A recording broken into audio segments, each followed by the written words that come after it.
What's up guys, today I'm going to show you how to solder an IC5 connector. It has become a very popular connector in the RC world. I'm going to be putting it on a Max 6 speed control. I'm using a Track Power 950 soldering iron. Make sure you got a good iron, don't try to use a cheap one, it won't work out for you. Solder I'm using, you guys can check that out. So yeah, let's go ahead and get it on there.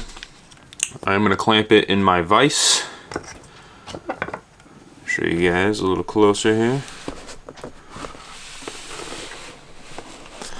I just got it clamped in my vise. You can use any kind of holder or whatever you want to use there. So first, we got to tin the posts, and they are labeled.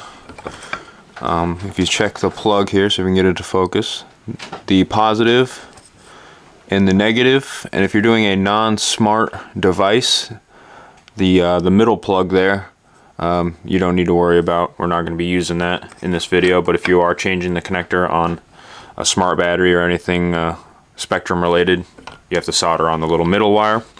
And they also give you a little cap for the wires, so you don't need a shrink tube.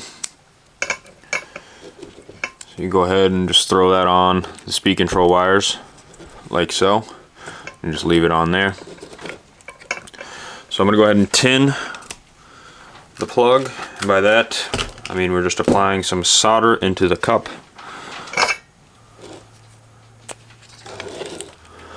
So right here, let's see if I can get you guys in a little tighter. Alright, so here's our cup. We'll solder in here. Just feeding some in, and you should get a nice even coating. This is where a good soldering iron comes in handy, because you saw how fast it melted in there. If you're using a cheap one, it'll just sit there and cook and run the risk of just melting the actual bullet out of the plug.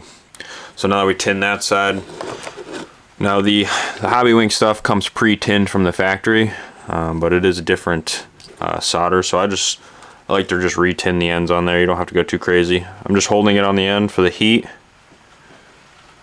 And just apply a little bit to the tip just to get it started. And then you should be able to feed in a little bit from the top. And you don't have to go too crazy because it's already been. Just reaching in and wipe it off on the sponge to clean the tip. You don't have to go too crazy with those. Put a little extra on here. Let it flow in, let it cook a little, like I say. Now we're ready to basically join the end with the plug. So I like to put a little bit of solder on the tip here. Grab the positive. Make sure you're soldering the positive on the labeled positive side. And I'm just going to apply heat to the top of the wire. And then you can see the solder in the cup and the solder from the connector will flow together. I don't think I can get the camera in close enough to pick that up, but it's something you can definitely see. The solder from the wire will join with the solder in the connector to make a pretty solid joint, which I'll show you now. Solder has flowed together and made a solid joint with the wire. And you should be able to pull on it, and it stays tight. And there's that positive label there on the side. We'll go ahead and flip the connector around and do the negative.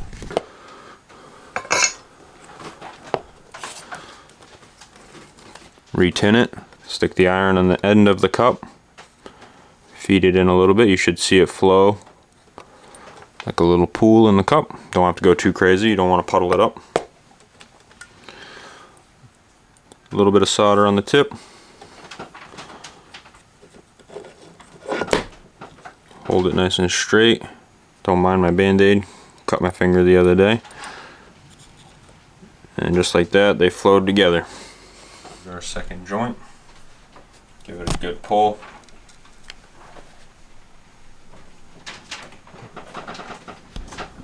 Now we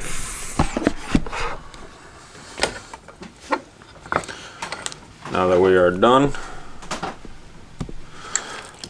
now we slide that cap up,